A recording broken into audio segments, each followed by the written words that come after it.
رمضان اللہ رب العالمین کا مومنوں کے اوپر بہت بڑا احسان ہے، اس کا فضل اور کرم ہے، جس کو پا کر کے مومن بے انتہا خوش ہوتے ہیں، اور ان کو یہ حق ہے کہ خوش ہوں، کیونکہ ماہ رمضان یہ اجر و ثواب کا بے مثل خزانہ ہے۔ اپنے نامہ اعمال میں اجر و ثواب کا ذخیرہ اکٹھا کر لینے کا قیمتی اور انمول موقع ہے۔ جیسا کہ ایک تاجر، ایک بزنس مین جس چیز کی وہ تجارت کرتا ہے، جب اس کا سیزن آتا ہے اس سیزن کے لیے وہ تیاری کرتا ہے، اور اس سیزن میں کیونکہ اس کو عام دنوں سے زیادہ ڈبل فائدہ، تربل فائدہ، 4 گنا منافع ہوتا ہے، اس لیے اس کے لیے تیاری کرتا ہے، چاق و چوبند رہتا ہے، اور اپنے کاروبار میں اس میں دل جمعی سے اس کو انجام دیتا ہے۔ تو ایک مومن کو کیا چاہیے؟ مومن کو اجر و ثواب کی ضرورت ہے، اس لیے ماہ رمضان اجر و ثواب کو ذخیرہ کرنے کا مہینہ ہے۔ تو مومن کے لیے لازم اور ضروری ہے کہ جب ماہ رمضان سے قریب ہو تو ماہ رمضان میں داخل ہونے سے پہلے اس کے لیے تیاری کر لے، تاکہ وہ ماہ رمضان کے فیوز و برکات کو اچھے سے حاصل کر سکے، اس ذخیرے کو پا سکے جو ماہ رمضان دینے کے لیے آتا ہے۔ ماہ رمضان کی تیاری کیسے کرنی ہے، میں آپ لوگوں کے سامنے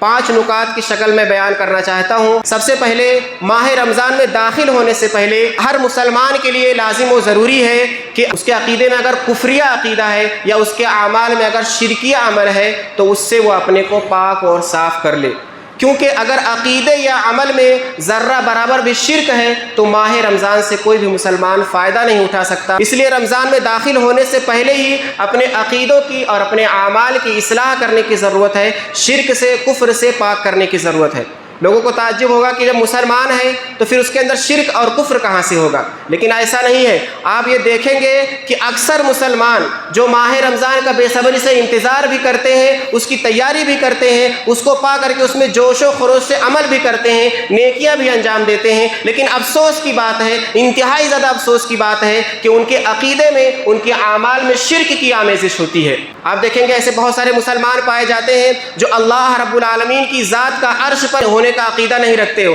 ان کو لگتا ہے کہ اللہ رب العالمین اپنی ذات کے ساتھ کائنات کے ہر ذرے میں، ہر جگہ موجود ہے، وحدت الوجود کا عقیدہ۔ ایسا مسلمان بھی روزہ رکھتا ہے، تو وہ مسلمان جو اللہ رب العالمین کو، اس کی ذات کو عرش پر نہ مانے اور اللہ کو ہر جگہ پر مانے، وحدت الوجود کا عقیدہ رکھے، تو اس کا رمضان سے کیا فائدہ حاصل ہونے والا ہے؟ کچھ بھی فائدہ نہیں پا سکتا ہے۔ ایسے لوگ جو حدیثوں کا انکار کرتے ہیں، منکرین حدیث ہیں، وہ لوگ بھی روزہ رکھتے ہیں، تو ان کو روزے سے کیا فائدہ ہونے والا ہے؟ جب وہ حدیثوں کا ہی انکار کرتے ہیں جس کی بنیاد پر دین اسلام کی بنیاد ہے، تو ان کو رمضان سے کیا فائدہ ہونے والا ہے؟ ایسے لوگ جو صحابہ کرام کو گالیاں دیتے ہیں، صحابہ کرام کی شان میں گستاخیاں کرتے ہیں، بعض صحابہ کرام کو مرتد سمجھتے ہیں، کو گالی دینا، ان کو برا بھلا کہنا اپنے دین کا حصہ سمجھتے ہیں، تو ایسے لوگ رمضان سے کیا فائدہ اٹھا سکتے ہیں؟ ان کو رمضان سے کیا فائدہ ہوگا؟ اسی طریقے سے آپ بہت سارے مسلمانوں کو دیکھیں گے کہ ان کے اعمال میں شرک کی آمیزش ہے، یعنی غیر اللہ کو اللہ کی عبادت میں شریک کرتے ہیں، نبیوں کو، پیروں کو، باباؤں کو، ولیوں کو، بزرگوں کو اللہ کی عبادت میں شریک کرتے ہیں، ان کے نام کی نظر و نیاز دینا،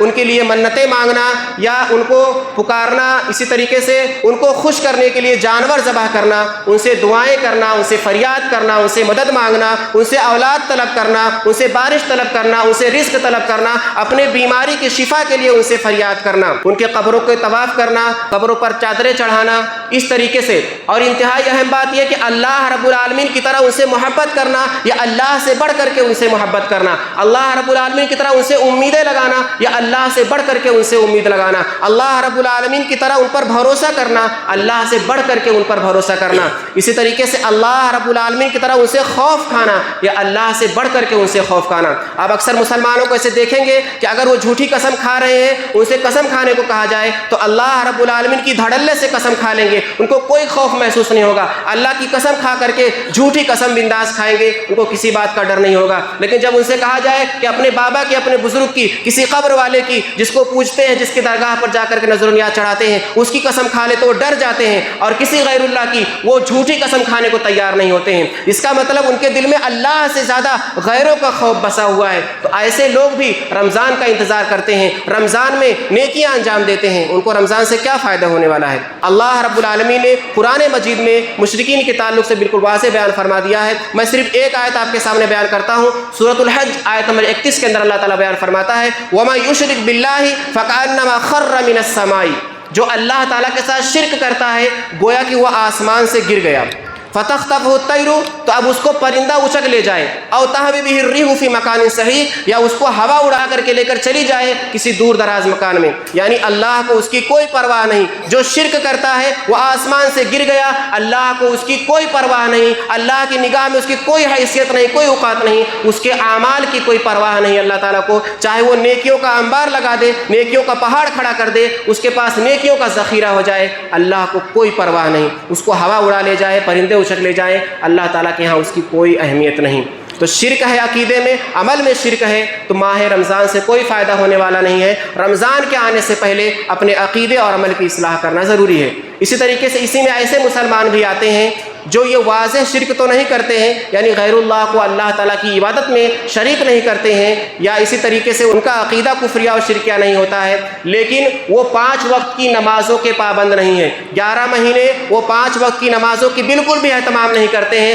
5 وقت کی نمازوں سے بالکل غافل رہتے ہیں۔ تو ایسے لوگ کان کھول کر کے سن لے، وہ بھی شرک اور کفر میں داخل ہیں، ان کا بھی حکم کافروں اور مشرکوں والا ہے۔ گرچہ ہمارے معاشرے میں ایسے لوگوں کو کافر نہیں سمجھا جاتا ہے، ایسے لوگوں کو مشرک نہیں سمجھا جاتا ہے، لیکن شریعت کی نگاہ میں وہ کافر اور مشرک ہیں۔ کسی ایک نماز کو بھی اگر وہ مسلسل چھوڑ رہے ہیں، غافل ہیں، انہوں نے عادت بنا لی ہے، فجر کی نماز سے ہی غافل ہیں، باقی 2-3 نمازیں پڑھ لیتے ہیں، لیکن فجر کی نماز ان کی زندگی میں نہیں ہے، تو ایسے لوگ بھی کفر کے حکم میں ہیں، شرک کے حکم میں ہیں، ان کو ماہ رمضان سے کوئی فائدہ ہونے والا نہیں ہے۔ یعنی اگر انہوں نے یہ عادت بنا لی ہے کہ 11 مہینہ ہم کو نماز نہیں پڑھنا ہے، صرف رمضان کے مہینے میں آ کر کے نماز پڑھ لینا ہے، تو وہ رمضان سے فائدہ نہیں اٹھا سکتے ہیں، رمضان ان کو فائدہ نہیں پہنچائے گا۔ نماز کے بارے میں اللہ کے رسول صلی اللہ علیہ وسلم کے واضح فرمانات ہیں، بین الرجل والشرک والکفر ترک الصلاۃ، آدمی کے درمیان اور شرک اور کفر کے درمیان جو چیز فرق کرتی ہے وہ نماز کا چھوڑ دینا ہے۔ یعنی نماز اگر آدمی پڑھتا ہے تو مومن ہے، نماز کو چھوڑتا ہے تو مشرک اور کافر ہو گیا۔ اللہ کے رسول صلی اللہ علیہ وسلم فرماتے ہیں، العہد الذی بیننا وبینہم الصلاۃ فمن ترکھا فقد کفر، ہمارے درمیان اور کافر و مشرکوں کے درمیان جو چیز عہد ہے، جو عہد و پیمان ہے، جو چیز آڑ ہے، جو دیوار ہے، وہ نماز ہے۔ فمن ترکھا فقد کفر، جس نے نماز کو چھوڑ دیا اس نے کفر کیا۔ عبداللہ ابن شقیق رحمہ اللہ جو کہ تابعی ہو، بیان فرماتے ہیں، کان اصحاب محمد صلی اللہ علیہ وسلم لا يرون شيئا من الاعمال ترکه کفر غیر الصلاۃ، کہ اصحاب محمد یعنی صحابہ کرام کسی بھی عمل کو چھوڑنے پر اس کو کافر نہیں سمجھتے تھے سوائے نماز کے، یعنی نماز کو اگر کوئی آدمی چھوڑتا تھا تو اس کو کافر سمجھتے تھے صحابہ کرام، اس کو مسلمان نہیں سمجھتے تھے۔ تو آپ سمجھ سکتے ہیں کہ جو لوگوں نے یہ عادت بنا لی ہے کہ ہم رمضان میں سدھر جائیں گے، رمضان کی 5 وقت کی نمازیں پڑھ لیں گے، 11 مہینہ ہم کو رمضان سے کوئی مطلب نہیں ہے، تو ایسے لوگ رمضان سے فائدہ نہیں اٹھا سکتے ہیں۔ رمضان سے اگر فائدہ اٹھانا ہے تو نمازوں کی پابندی آپ کو سال بھر کرنا ہے، کیونکہ نماز جو ہے وہ رمضان کی عبادت نہیں ہے، رمضان کی عبادت صرف روزہ ہے، نماز یہ سال بھر کی عبادت ہے، اس لیے نمازوں کی پابندی آپ کو سال بھر کرنا ہے، تب جا کر کے آپ ماہ رمضان سے فائدہ اٹھا سکتے ہیں۔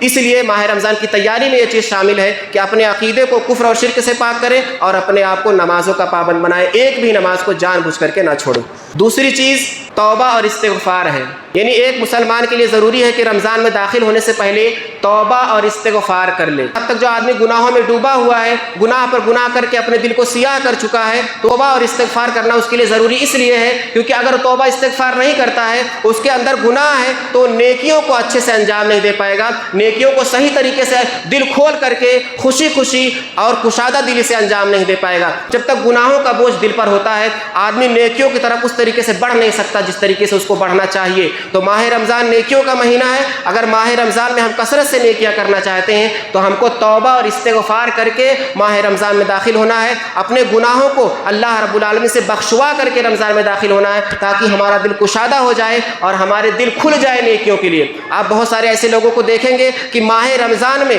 ان کا نیکیوں میں دل نہیں لگتا ہے، وہ روزہ رکھ لیتے ہیں، اس کے بعد ادھر ادھر پڑے رہتے ہیں، نہ قرآن کی تلاوت کر پاتے ہیں، نہ ذکر و اذکار کر پاتے ہیں، نہ تراویح اچھے سے پڑھ پاتے ہیں، یعنی ان کا نیکیوں میں دل ہی نہیں لگتا ہے، سستی چھائی رہتی ہے۔ یہ گناہوں کا بوجھ ہوتا ہے، اگر گناہوں کا بوجھ آدمی اپنے دل سے اتار دے، اللہ کے سامنے رو کر کے گڑ گڑا کر اپنے گناہوں کو مٹوا لے، تو اس کا دل کھل جائے گا اور ان نیکیوں کی طرف خوشی سے اور جوش و خروش سے دوڑے گا۔ اپنے گناہوں کی معافی اور خالص توبہ کرنا ہے۔ اللہ رب العالمین سورہ التحریم آیت نمبر 8 کے اندر بیان فرماتا ہے، یا ایھا الذین آمنوا توبوا الی اللہ توبۃ نصوحا عسیٰ ربکم ان یکفر عنکم سیئاتکم ویدخلکم جنات تجری من تحتہا الانہار، کہ اے لوگوں جو ایمان لائے ہو، تم اللہ رب العالمین سے خالص توبہ کرو، سچی توبہ کرو، قریب ہے کہ تمہارا رب تمہارے گناہوں کو مٹا دے اور تم کو ایسی جنتوں میں داخل کرے جس کے نیچے نہریں جاری ہوں گی۔ تو اپنے گناہوں سے خالص توبہ کرنا ہے۔ خالص توبہ کیا ہے؟ خالص توبہ کی 4 شرائط ہیں جس کو ایک مسلمان کو یاد رکھنا چاہیے، کیونکہ اکثر لوگ ان شرائط کو پورا نہیں کرتے ہیں اور سوچتے ہیں کہ ہم نے توبہ کر لیا، استغفار کر لیا۔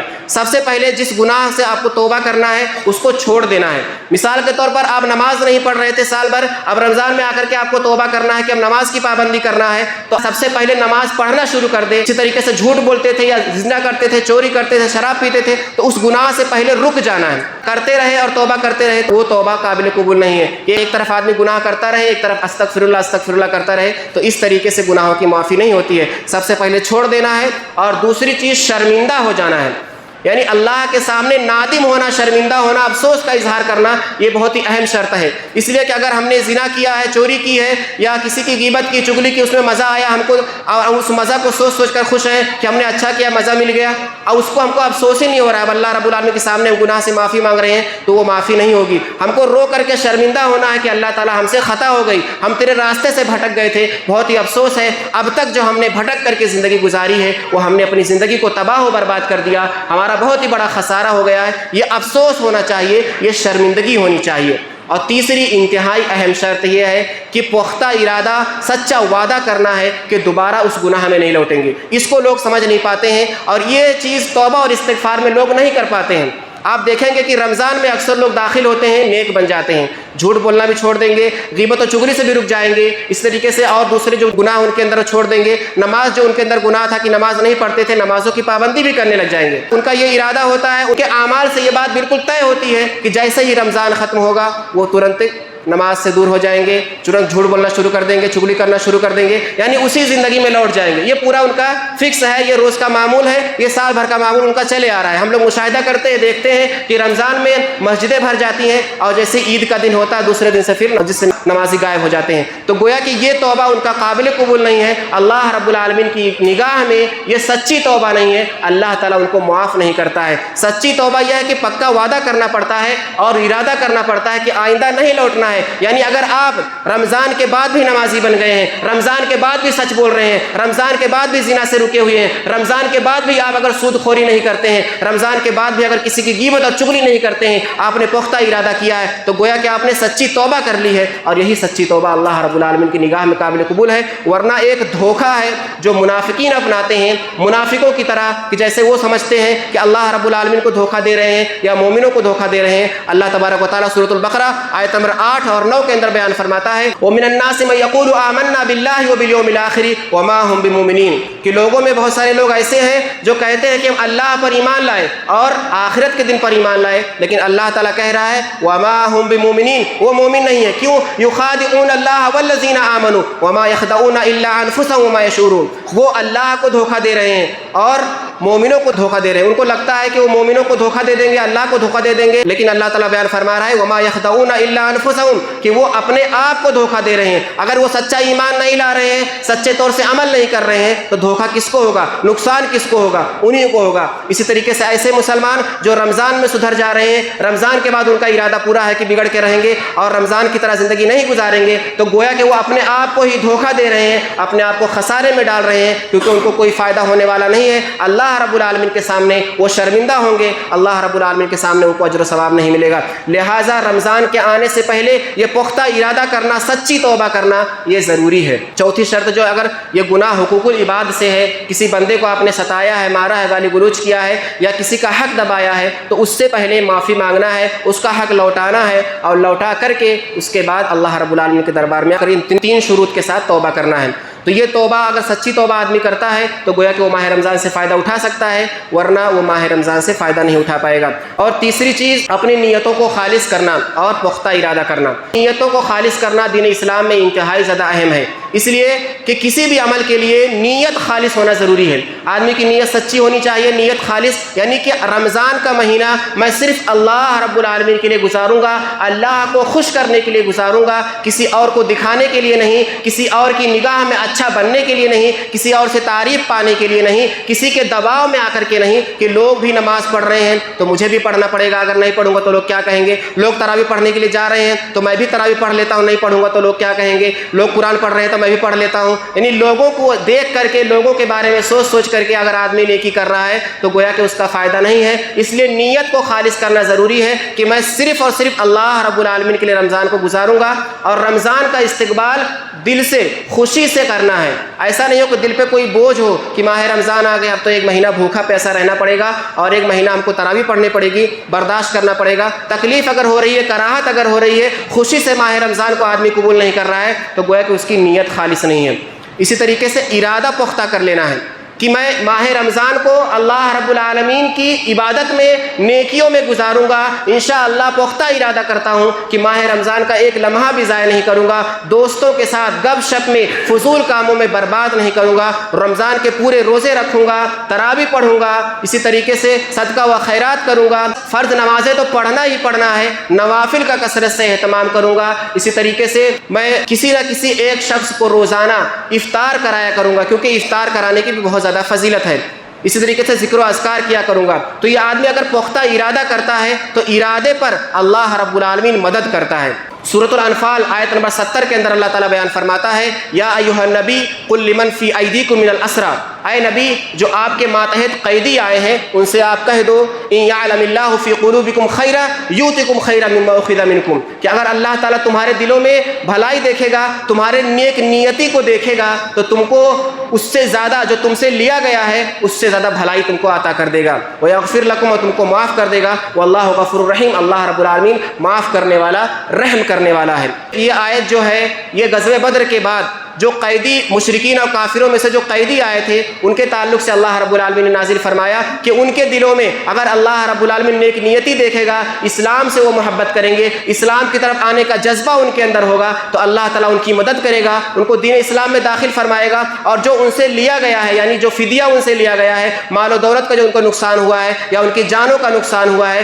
اس سے بہتر اللہ تعالیٰ ان کو عطا فرمائے گا. تو نیک نیتی کا اللہ تعالیٰ بدلہ اچھا دیتا ہے. نیک نیتی میں اللہ تعالیٰ کی مدد ہوتی ہے, اللہ تعالیٰ اور زیادہ تائید کرتا ہے اپنے بندے کی. تو اگر ہم ارادہ پختہ کرتے ہیں, ابھی سے ارادہ کر لیتے ہیں کہ ماہ رمضان کو نیکیوں میں گزاریں گے, گپ شپ میں, فضول کاموں میں, بکواسات میں نہیں گزاریں گے, گناہوں میں نہیں گزاریں گے, ہمارا سچا ارادہ ہے, پختہ ارادہ ہے, تو اللہ تعالیٰ مدد کرے گا اور اس کے لیے راستے کو آسان کر دے گا. تو آج سے ہی ہم عہد کر لیں, پختہ ارادہ کر لیں کہ ماہ رمضان کو ہم برباد نہیں کریں گے. اسی سے یہ چوتھی چیز ہے تیاری کے لیے کہ آدمی اپنے وقت کو ترتیب دے دے, شیڈول بنا لے. وقت انتہائی زیادہ اہم ہے. عام وقت جو ہے رمضان کے علاوہ جو ہوتا ہے وہ وقت بھی انتہائی زیادہ ایک مومن کے لیے اہم ہوتا ہے کہ ایک ایک لمحہ وہ غائب نہ کرے, ایک ایک لمحہ وہ ضائع نہ کرے. اور رمضان کا مہینہ تو خاص طور سے ایک مومن کے لیے انتہائی زیادہ اہم ہے. اور وقت کی یہ خاصیت ہوتی ہے کہ بہت تیزی سے گزر جاتا ہے. رمضان کب آئے گا اور کب چلا جائے گا ایک آدمی کو احساس ہی نہیں ہوگا, اور جلدی سے ماہ رمضان ختم ہو جائے گا اور ہم آخری دن میں ہوں گے اور سوچیں گے کہ ابھی تو رمضان آیا تھا, ابھی ختم ہو گیا. تو وقت انتہائی تیزی سے گزرتا ہے. اس لیے وقت کا ٹائم ٹیبل اور شیڈول بنانا کہ میں کب کون سی نیکی کروں گا, کب ذکر و اذکار کروں گا, کتنا مجھے قرآن مجید پڑھنا ہے. اگر تیزی سے پڑھنا آتا ہے, رفتار کے ساتھ پڑھنا آتا ہے, تو کم سے کم 3, 4, 5 بار قرآن ختم کرنا ہے. اگر اٹک اٹک کے پڑھتا ہے تو کم سے کم ایک بار تو ختم کرنا ہی کرنا ہے. فجر کی نماز پڑھنا ہے, نماز کے بعد ذکر و اذکار کرنا ہے, درس میں شامل ہونا ہے. اس طریقے سے آدمی ٹائم ٹیبل اور شیڈول بنا لے. ایسا نہیں کہ بس جیسا روزی کما رہا تھا 11 مہینہ اسی طریقے سے ابھی بھی روزی کما رہا ہے, اپنے بزنس کو بڑھا رہا ہے, اسی میں لگا ہوا ہے, بس صرف بھوکا پیاسا ہے. تو بھوکا پیاسا نہیں رہنا ہے, بھوکے پیاسے رہ کر کے فائدہ اٹھانا ہے. یہ نیکیوں کا مہینہ ہے تو نیکیاں کمانا ہے. ماہ رمضان کے وقت کی کتنی اہمیت ہے آپ اس حدیث کو بار بار سنتے ہیں جب بھی رمضان آتا ہے. وہ حدیث میں پھر سے بیان کر دیتا ہوں کہ 2 صحابی ایک وقت میں ایمان لے کر کے آئے اور ایک صحابی شہید ہو گئے. ان کے اندر نیکی کا جذبہ زیادہ تھا, وہ نوافل کثرت سے پڑھتے تھے. دوسرے صحابی جو شہید نہیں ہوئے وہ نوافل کثرت سے نہیں پڑھتے تھے لیکن وہ 1 سال مزید زندہ رہے. ایک صحابی جو نوافل کا اہتمام کثرت سے کرتے تھے, نیکی کا جذبہ ان کے اندر زیادہ تھا, وہ شہید بھی ہو گئے. اور دوسرے صحابی جو 1 سال اور زندہ رہے انہوں نے ماہ رمضان کو پایا. طلحہ ابن عبید اللہ رضی اللہ تعالیٰ عنہ جو کہ صحابی رسول, انہوں نے خواب میں دیکھا کہ جو شہید ہوئے ہیں اور جو 1 سال اور مزید زندہ رہے, تو آخر میں جس کا انتقال ہوا ہے وہ جنت میں ان سے پہلے داخل ہو رہا ہے. تو جب یہ صحابہ کرام کے سامنے اور اللہ کے رسول صلی اللہ علیہ وسلم کے سامنے یہ بات بیان کی انہوں نے، صحابہ کرام کو تعجب ہوا کہ ایک شہید اور نیکی کا جذبہ کرنے والا، اتنا کثرت سے نوافل پڑھنے والا، وہ کیسے پیچھے ہو گیا، اور ایک آدمی جس کے اندر نوافل کا اتنا جذبہ نہیں تھا وہ جلدی کیسے داخل ہو گیا۔ تو اللہ کے رسول صلی اللہ علیہ وسلم نے یہی بات بیان فرمائی تھی۔ دوسرا شخص جو 1 سال زندہ رہا، اس نے ماہ رمضان کو پایا، رمضان کے روزے رکھے، اس میں نمازیں پڑھیں، تو ان دونوں کے درجات میں جو فرق ہے وہ اس زمین اور آسمان کے درمیان جو فرق ہے اس سے زیادہ فرق ان دونوں آدمیوں کے درجات کے اندر ہے۔ تو ماہ رمضان کے وقت کی کتنی زیادہ اہمیت ہے اس کا اندازہ آپ اس حدیث سے لگا سکتے ہیں۔ ہم کو ماہ رمضان کا ایک پل بھی ضائع نہیں کرنا چاہیے۔ اس ایک مہینے کے اندر آپ سال بھر سے زیادہ، اپنی عمر سے زیادہ آپ نیکیاں کما سکتے ہیں، نیکیوں کا ذخیرہ کر سکتے ہیں، نیکیوں کے انبار لگا سکتے ہیں، اس لیے فضول کاموں میں اس وقت کو ضائع نہیں کرنا ہے۔ پانچویں ایک اہم بات جو صحابہ کرام کا معمول تھا، صحابہ کرام ماہ رمضان سے آنے سے پہلے اس کی تیاری کرتے تھے، وہ کیا ہے؟ علامہ ابن رجب رحمہ اللہ بیان فرماتے ہیں کہ عبداللہ ابن مسعود رضی اللہ تعالیٰ عنہ سے پوچھا گیا کیف کنتم تستقبلون رمضان، کہ آپ لوگ صحابہ کرام رمضان کا استقبال کیسے کرتے تھے؟ تو عبداللہ ابن مسعود رضی اللہ تعالیٰ عنہ بیان فرماتے ہیں ما کان احدنا یجرؤ علی استقبال الہلال وفی قلبہ ذرۃ حقد علی اخی المسلم۔ یہ انتہائی زیادہ اہم بات ہے جس سے ہم غافل ہیں۔ انہوں نے کیا بیان فرمایا؟ ہم میں سے کسی کی بھی یہ ہمت نہیں ہوتی تھی کہ ماہ رمضان کی چاند کا استقبال کرے، یعنی ماہ رمضان آ جائے اور ماہ رمضان میں داخل ہو، ایسے ہم میں سے کسی کی ہمت نہیں ہوتی تھی۔ وفی قلبہ ذرۃ حقد علی اخی المسلم، کہ اس آدمی کے دل میں ذرہ برابر بھی کینہ ہو اپنے مسلمان بھائی کے لیے، اپنے مسلمان بھائی کے لیے ذرہ برابر بھی کینہ ہو، نفرت ہو، بغض ہو، عداوت ہو، دشمنی ہو، اس سے بات چیت بند ہے، قطع تعلق ہے، رشتہ اس نے توڑ رکھا ہے، کسی کا حق مار رکھا ہے، کسی کا قرض دبا کر کے رکھا ہے، قرض واپس نہیں کر رہا ہے، تو ایسی چیزیں اگر مسلمان کے دل میں ہے، ایک مسلمان سے اس کی بات چیت بند ہے، اس کی دشمنی ہے، آتا ہے سامنے سے گزر جاتا ہے، سلام بھی نہیں کرتا ہے،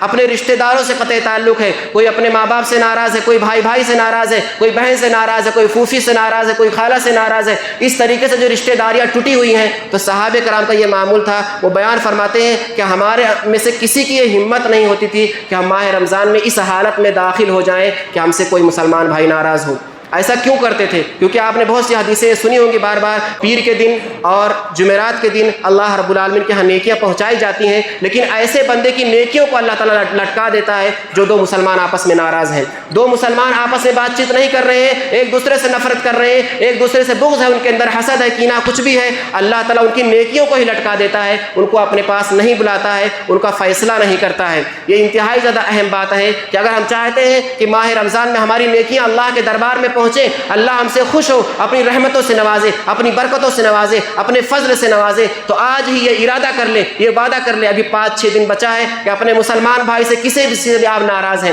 آپ کو کچھ لینا ہے تو اس سے درگزر کر دیں، یا دینا ہے تو جا کر کے اس سے دے کر کے معافی مانگ لیں، کیسے بھی کر کے اس سے معافی مانگ لیں، آپ اس سے سلام کر لیں اور اپنے دل کو چھوٹا کر لیں۔ کبر و غرور اگر آپ کے اندر ہے تو اس کو ختم کر دیں، کیونکہ رمضان کا فائدہ آپ کو ہونے والا نہیں ہے اگر آپ نے اپنے دل کو نرم نہیں کیا، اپنے دل سے اپنے بھائی کی محبت کو لگایا نہیں، اپنے دل سے اپنے بھائی کی نفرت کو ختم نہیں کیا، چاہے وہ سگا بھائی ہو یا مسلمان بھائی ہو، تو اس کو اپنے دل کو پاک کر لیں تاکہ رمضان میں داخل ہو تو بالکل اللہ رب العالمین ہم کو نیکیوں سے مالا مال کر دے، ہم خوش دلی سے نیکیاں انجام دیں اور ہمارا رمضان ہمارے لیے مفید ثابت ہو جائے کہ اپنے آپ کو کفر و شرک سے بھی پاک کر لے اور نمازوں کا پابند بنا لے، اسی طریقے سے توبہ استغفار کر کے رمضان میں داخل ہو تاکہ ہمارا دل کشادہ ہو، نیکیوں میں ہمارا دل لگے، ہم ٹائم ٹیبل بنا لیں، اپنے نیتوں کو خالص کر لیں، پختہ ارادہ کر لیں اور اپنے بھائیوں سے، مسلمان بھائی سے، سگے بھائی سے، ماں باپ سے، سب سے معافی مانگ لیں، لینا دینا سب ختم کر لیں، کسی کا قرضہ ہے تو اس کا قرضہ دے دیں، نہیں دے سکتے ہیں تو کیسے بھی رو کر گڑ گڑا کر اس سے معافی مانگ لیں،